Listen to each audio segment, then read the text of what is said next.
Welcome, beloveds. Hare Krishna. This is part 2 of the first introduction class of Bhagavad Gita. So, आज के session में हम discuss करेंगे about the state of consciousness and the setting of the Bhagavad Gita which led to Mahabharat war. So, first thing like we discuss कि जीवा जो है we are conscious, पर हमारी consciousness contaminated स्टेट पे है जहाँ पे फॉल्स ईगो आता है. मतलब like I am the material nature, तो whatever I own in this world that is I own it. I'm not the money, I'm not the fame or popularity, I'm not the CEO, I'm not the position, but I am the one who has earned it in terms of giving a service and efforts and hard work.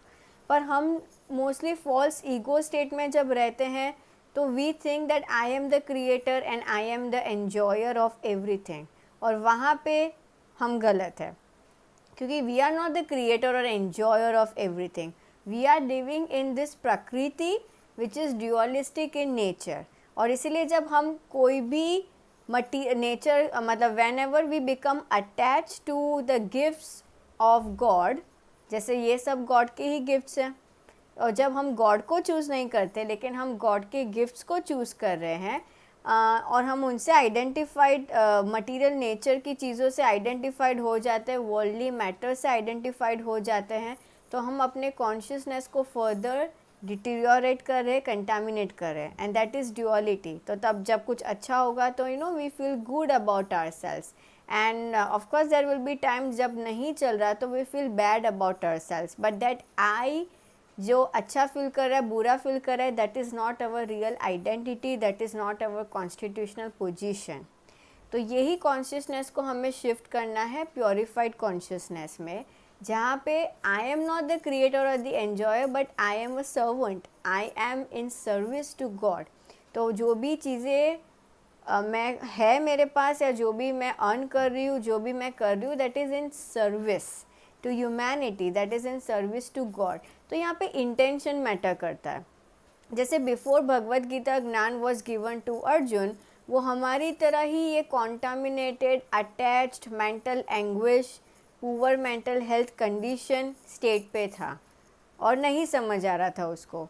लेकिन after the Gita gyan was given to him, he fought the war, he dutifully acted as a warrior, और जो उसको अपना कर्म करना था as a warrior, as a kshatriya, वो उसने किया. But there is a shift in a huge shift in consciousness, और वो इंटेंशन से राइट इंटेंशन से उसने अपना कर्म किया, and that's what will be learning, and that is what is the teaching of the Gita as well.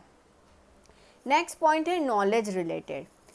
अभी हम अपनी कॉन्शियसनेस को ऐसे ही कुछ भी ज्ञान लेके तो चेंज नहीं कर सकते. जैसे अगर हम कोई वीडियोस, मोटिवेशनल वीडियोस देख रहे हैं, सेल्फ हेल्प बुक्स पढ़ रहे हैं, तो कोई भी हेल्प लेके, इंफॉर्मेशन लेके हम नॉलेज का यूज़ करके इमीडिएट प्रॉब्लम को सॉल्व कर देते हैं, हमें सोल्यूशन मिल जाता है.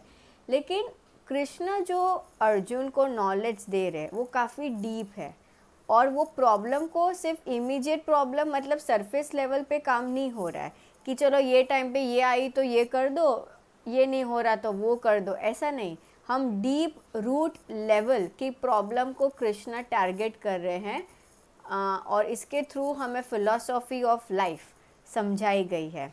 इसलिए अगर आप भगवद गीता को सिर्फ as a philosophy of life या एज अ लाइफ मैनुअल की तरह भी समझ रहे हो, एक राइट कॉन्शियसनेस में आके एक सेवा की भाव से, एक डेवोटी, एक वो भक्ति, एक वो प्यार के भाव से, तो आप करेक्टली ही समझ पाओगे इसको. And that's what we have to understand with the knowledge given in Gita, कि हम अपनी डीप रूट पे काम करें. और अगर रूट पे काम हो रहा है तो फिर आप सही आइडेंटिटी में हो बेसिकली. तो आप हमेशा एक फुलफिल स्टेट में रहोगे, साइकोलॉजिकली स्पीकिंग, सेल्फ एक्चुअलाइजेशन के. You are on the higher self where you are making the right use of all the potentials, of all your potentials. Now let's come to the setting of the Gita, means the what were the historical flow of events that led to this message जो कृष्णा ने अर्जुन को दिया on the battle field of Kurukshetra. And like I said, हमारा कुरुक्षेत्र, हमारा battle field ये है, और ये ज्ञान लेके हम इसको ठीक करेंगे, यहाँ के कौरवास को फाइट करेंगे. Anger, jealousy, resentment, blame, attachment, wrongly identified with number of things and so on, and any other mental health condition. Of course mental disorders different है, and mental health condition जो हम अपनी daily life में जो extreme sadness, anxiety, overthinking, restlessness और even life को in general लेके जो हम चलते हैं. अब जैसे कि what is born is going to die, अब हम death से भी अगर घबरा रहे हैं और हम हमेशा चाहते हैं कि चीज़ें जैसी हो वैसी ही रहे, तो ये अर्जुन जो प्रॉब्लम में था ना, उससे भी बड़ी प्रॉब्लम में इनफैक्ट हम अभी है, राइट. तो यही ऑल थैंक्स टू अर्जुन जो हमें रिप्रेजेंट कर रहा है, और उसको सही तरीके से हम अपनी प्रॉब्लम सॉल्व करेंगे यूजिंग द ज्ञान ऑफ गीता. तो है ना हमारी ऐसी कॉन्शियसनेस कि जो चीज़ जैसी है वैसी ही रहे, कभी जाए नहीं, कभी कुछ चेंज ही ना हो, और मेरे पास जो है what ever I own, what ever I possess, या तो वो बढ़े या तो रहे, कुछ भी फेलियर ना हो, कुछ भी छीना ना जाए, and there is no death like.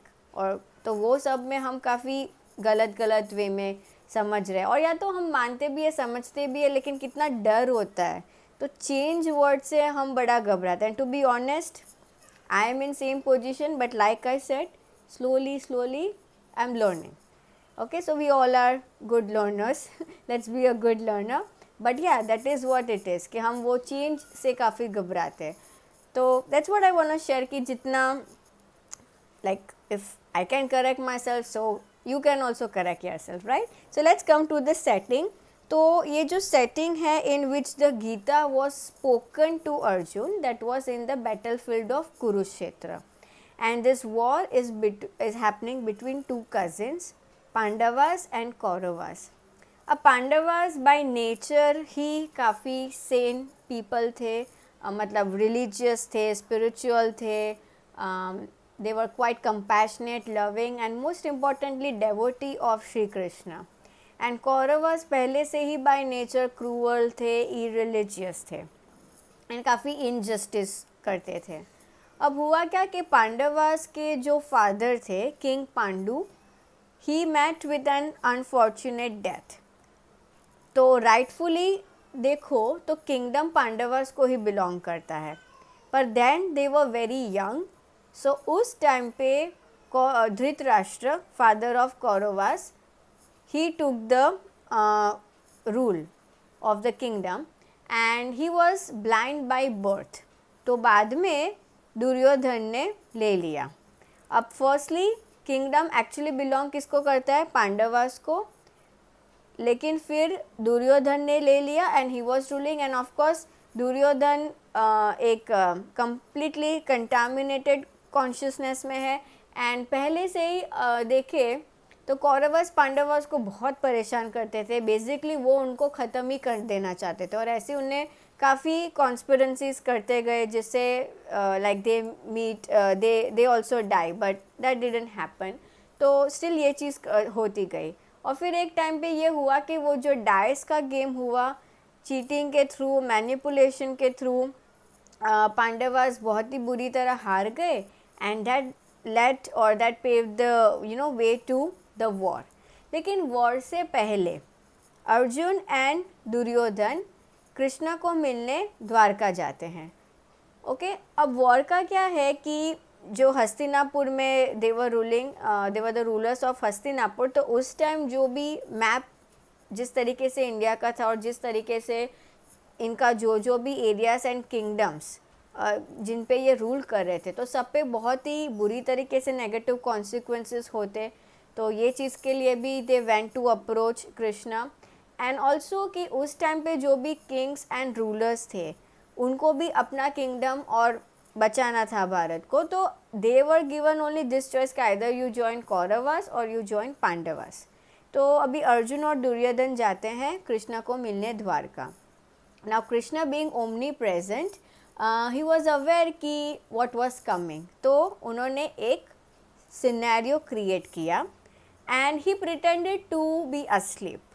अब दोनों को वेट करना था. अब दुर्योधन जो वो कॉन्शियसनेस में है कि अपनी वही क्रूअल एंड कंटामिनेटेड, तो उसने सोचा कि मैं कृष्णा के हेड के पास खड़ा रहता हूँ, क्योंकि अगर आँख खुलेगी तो सबसे पहले तो वो मुझे ही दिखेंगे, और अगर वो सबसे पहले मुझे देखेंगे तो मुझे चांस मिलेगा कि उनसे क्या चाहिए और मेरा काम हो जाएगा और मैं इनको हरा दूंगा, मार दूंगा और सब कुछ मेरा हो जाएगा. This is how ego thinks. क्योंकि ईगो को जब भी थ्रेटन्ड होता है, थ्रेटन फील करता है या वो फियर में होता है, वो हर तरीके की चीज़ें करेगा to protect itself. I come on this point again. Let's stay with the setting right now. और Arjun being devotee of Krishna and kind and with lots of humility and respect, he chose to sit at the lotus feet of Krishna. तो वो उनके पैर के पास बैठा. अब जैसे ही भगवान ने आँख खोली, वो सबसे पहले उन्होंने किसको देखा? उन्होंने अपने भक्त अर्जुन को देखा. अब अर्जुन और दुर्योधन दोनों ही कजिन्स हैं कृष्ण के, और God doesn't want to be partial, तो उन्होंने प्रॉपर एक चॉइस ऑफ़र की कि मैं अब तुमको 2 चॉइस दूंगा. पहला ये कि तुमको पूरा द्वारका किंगडम की आर्मी, वेपन, सब कुछ मिलेगा to support you in the war. Okay. And दूसरा चॉइस था कि मैं मिलूँगा, मतलब कि I myself will be there, but no army, no weapons, and I will be not helping you in fighting the war. अब because Krishna ने पहले अर्जुन को देखा, तो उन्होंने पहला ऑफ़र अर्जुन को किया कि अर्जुन बताओ तुम्हें क्या चाहिए. अब यहाँ पे दुर्योधन घबरा गया. अब उसने सोचा कि अगर इसने पूरी द्वारका की आर्मी मांग ली तो फिर ये क्या, मतलब मैं क्या करूँगा. लेकिन अर्जुन ने क्या मांगा? Being a devotee. अब यहाँ पे बहुत सी डिफरेंट चीज़ों में हम ब्रेक डाउन कर सकते हैं. एक डेवोटी कैसे सोचता है और एक नॉन डेवोटी या फिर एक ऑर्डिनरी पर्सन जो अभी क्लियर नहीं है कि what is his constitutional position is, like what is his real identities, जो उसको नहीं पता, विच इज़ दुर्योधन. और जो डेवोटी है लाइक अर्जुन, वो किस तरीके से सोचता है, that is very important to understand here. Because it's just not about the war and what choices, हमें ब्रेक डाउन करके इसको अपनी लाइफ में अप्लाई करना है. तो एक डेवोटी क्या सोचता है, वो सबसे स्मार्ट होता है डेफिनेटली, और वो रूट लेवल पे सोच के एक हायर तरीके से काम करता है. मतलब हम पौधे में अगर पानी डालते हैं तो हम उसके रूट पे डालते हैं ना, ये सोच के कि पूरे प्लांट को मिलेगा, या फिर ऊपर से सिर्फ स्प्रे कर दोगे लीव्स पे, तो that is not going to work. Plant will die sooner और लेटर. सेम थिंग एक डेवोटी क्या सोचता है कि अगर मेरे पास भगवान है तो मैं तो वैसे भी जीतूँगा ही, क्योंकि भगवान मुझे हारने नहीं देंगे और किसी भी हाल में वो मुझे छोड़ेंगे भी नहीं, वो मुझे हारने भी नहीं देंगे, और उसके बाद भी मेरा ध्यान रखा जाएगा. तो वो एक हायर लेवल का ट्रस्ट, फेथ एंड सरेंडर होता है वो पावर में. काम तो अर्जुन को ही करना है, और वो तो इतना आपको भी पता होगा who fought the war and who was the charioteer. काम तो अर्जुन को ही करना है, मतलब काम तो हमें ही करना है. आप बिना पढ़ के आप कोई एग्ज़ाम या इंटरव्यू देने नहीं जाने वाले हो, काम तो आपको ही करना है. बट बात यहाँ पे कॉन्शियसनेस की है.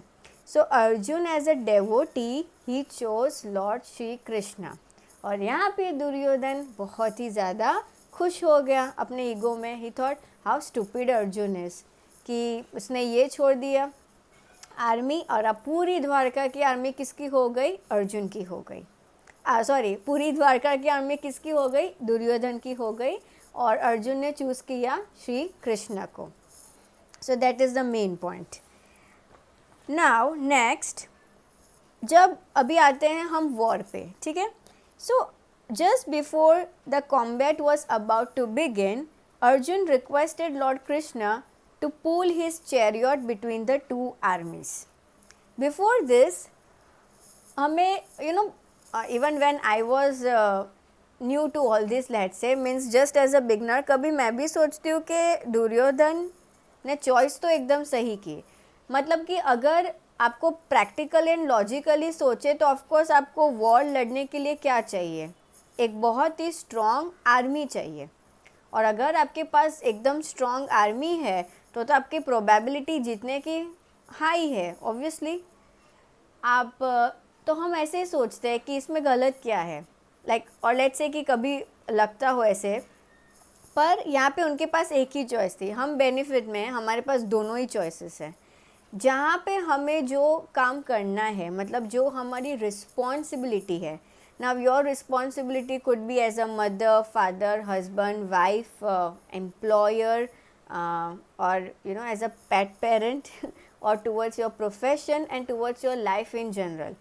आपको अपनी रिस्पॉन्सिबिलिटी तो करनी है, और वो रिस्पॉन्सिबिलिटी सक्सेसफुली निभाने के लिए आपको जो भी रिसोर्सेज चाहिए इंक्लूडिंग मनी, वो सब आपको करते जाना है। लेकिन जो अर्जुन की चॉइस पे रिफ्लेक्ट करें तो बात उसके साथ साथ हमारे कॉन्शियसनेस की बात है। अगर आप selfish, manipulative, dominating, aggressive, controlling mindset से कुछ भी कर रहे हो हासिल या कर रहे हो बेसिकली, तो वो आपको कहीं पे भी नहीं पहुंचा रहा, not even in this material world, forget next beyond to it.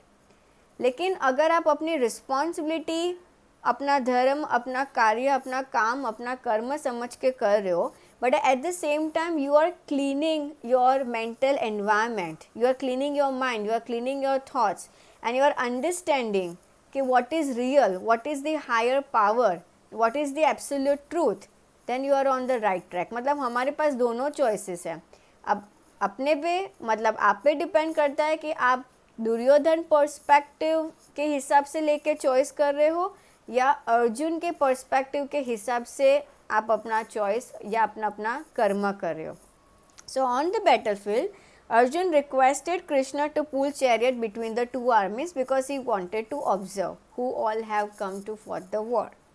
On seeing the warriors who had arrayed themselves for the war, Arjun lost heart. In a fit of despondency, he threw down his bow and refused to fight. This is what happens with us, most of us. काफ़ी ऐसी time हमने देखी है, like I can refer to the death of a beloved one from my family.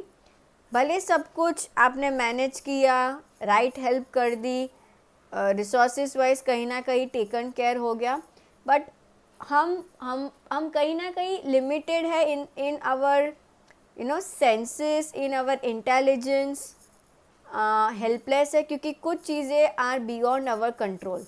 भले आपके पास कितना भी कुछ हो, I am sure you will be able to relate with this, कितना भी कुछ हो, कितना भी आप एंक्शस हो एंड देयरफॉर आपने एंटिसिपेट किया हो, या आप कितना भी प्रिपेयर्ड रहो, कुछ चीज़ें में आपका कंट्रोल नहीं है।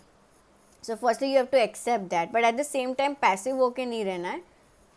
बट कुछ चीज़ें में जो हमारा कंट्रोल नहीं है और जहाँ पे हमारा माइंड इंटेलिजेंस एक सेंस के बाद काम नहीं कर सकता, जो अर्जुन का सेम स्टेट था, वो कोई वीक पर्सन नहीं था, वो कोई इमोशनली सेंसिटिव वीक या अनस्किलफुल ऐसा नहीं था। He was the one of the best warrior. पर फिर भी ये जो सिचुएशन उसके सामने थी वो उससे ज़्यादा डिमांड कर रही थी, जहाँ पे उसकी स्किल, उसकी इंटेलिजेंस या रिसोर्सेज कुछ काम नहीं आने वाले। और वही चीज़ हमारे साथ होती है। देयरफॉर दिस प्लस एक higher power, that surrender, that faith, that believe, that devotion, God, I love God. So वहाँ पे मतलब हम अपना फाउंडेशन कहाँ पे कर रहे हैं वो बहुत ज़रूरी है। अगर हमने अपना फाउंडेशन और अगर हमने अपनी आइडेंटिटी एस्टेब्लिश कर रखी है अपने रोल्स इन द रिलेशनशिप या फिर अपने प्रोफेशन पे या वो पोजीशन पे, तो एक टाइम पे वो सब चला जाएगा, वो सब चेंज होगा एंड आपको लगेगा वर्थलेस कि मैं हूँ क्या, मैं कुछ नहीं हूँ। And this is what happens in most of our emotional experiences or any experience in general in life. जैसे कि पता है मैनी टाइम्स अगर हम पेरेंट्स को देखें तो पेरेंट्स इंडिविजुअल भी है, बट प्लस वो अपना रोल निभा रहे as a mother and father. अब mother and father of a 7 year old एक अलग स्टेट में होता है, but mother and father of an 18 year old तो वो डिफरेंट रोल एक्सपेक्ट करता है. And when the child is an adult, let's say 25 and 30 years old, लेकिन फिर भी मदर एंड फादर अपने वही, जैसे वो बच्चा बचपन में था वही अपने रोल पे स्टक रहेंगे, तो कितना misunderstanding, gap, conflict in relationship रहेगा. ट्रू. वैसे ही हम जब अपनी प्रोफेशन, अपनी पोजीशन और अपनी वो सब जो रिलेटेड की आइडेंटिटीज़ है उससे अटैच रहते हैं और उसमें चेंज आता है या शिफ्ट आता है, तो एक्सट्रीम केसेस सुसाइडल वे में चले जाते हैं. And almost all of us feels or things like that. That's where the role of the scriptures comes in, कि आपकी आइडेंटिटी, आपका फाउंडेशन ये प्रकृति में नहीं है. You have to be an observant, you are consciousness, you are the soul, you are the higher self, and that is what is your true identity. Coming back to Arjun, so हमारी तरह Arjun was also a victim of moral paradox. Of course हमारे paradox अलग है, तो now you find out के कहाँ पे क्या रह चुका है. Let's hear. On the one hand, he was facing people who deserved his respect and veneration. His grandfather Bhishma Pitama, his brothers, near and dear ones, his teacher Dronacharya was there. On the other hand, उसकी duty क्या थी? His duty as a warrior was to fight the war of righteousness. पहले तो वो अपने ही kingdom के लिए लड़ रहा था जो थियोरेटिकली, प्रैक्टिकली, वॉटएवर उसी का हक है, ठीक है. And his duty as a warrior, तो वो धर्म के लिए ही कर रहा था. It was an act of righteousness, but still he was in this moral paradox, और उसे इसका कोई फ्रूटफुल एंडिंग नहीं दिख रहा था कि कुछ नहीं है, मतलब अगर करके भी जीत भी जाऊँ तो भी it is an heinous act कि अपने ही लोगों को मार के किया एंड ऑल. तो that is the thing. So it seemed like a dilemma without solution. Bewildered, demoralized, disappointed with life, and dejected with the events, Arjun surrendered to the Supreme Lord and supplicated for guidance on what the proper course of action for him should be. And then Krishna will see कि कैसे कृष्ण उनको फिर ज्ञान देते हैं. But that comes after the surrender. So first we will understand in the next session what is the dilemma of Arjun, what is his position, because he is representing all of us. For now, based on whatever I have discussed in the first part and second part, you have to understand that in your life where that paradox, moral paradox has been, what all confusions has been like, and most importantly about the identities attached and what is the state of your consciousness and how much you are aware and unaware of. So start identifying all of these things. And I would like to end today's session with the last verse of Bhagavad Gita, which is 78 from chapter 18. ये verse इसलिए क्योंकि अब हम देखेंगे कि जब devotee भगवान को चूज़ करता है तो मतलब क्या है, और हम अगर एज ए डेवोटी है या फिर हम राइट नॉलेज में है तो हम क्या है और क्या होता है. So that is beautifully summarized in this verse. यात्रा योगेश्वर कृष्णो यात्रा पार्थो धनुर्धरः तत्र श्रीर्विजयो भूतिर् नीतिर्मातिरमामम. So, wherever there is Shri Krishna, the Lord of all Yoga, and wherever there is Arjun, the supreme archer, मतलब जहाँ पे भी कृष्ण है तो बैटलफील्ड में कृष्ण क्या बने, अर्जुन के चैरियोटर. ठीक है, तो जहाँ पे भी कृष्ण है, भगवान है, द मास्टर ऑफ एवरीथिंग, और जहाँ पे भी अर्जुन जैसा डेवोटी है जो विलिंग है सही ज्ञान लेने के लिए और अपने आप को परफेक्ट किया है उसने वो पोजीशन में कि वो ज्ञान ले सके, समझ सके एंड देयरफॉर प्रैक्टिस कर सके। तो जहाँ पे कृष्ण है the master of everything and जहाँ पे अर्जुन है एज अ डेवोटी, वहाँ पे there will also certainly be unending opulence, victory, prosperity and righteousness. Of this I am certain. This is what Lord Krishna has said. So your homework is to identify the level of your awareness or consciousness you are in, on which side it is, and your identifications and how you can make a how at least you can start identifying and then slowly making a shift in your identifications, whether it is at a thought level, feeling level, behavior level, or outside, inside or outside. It will be on both the levels. So start identifying and start changing. Hare Krishna.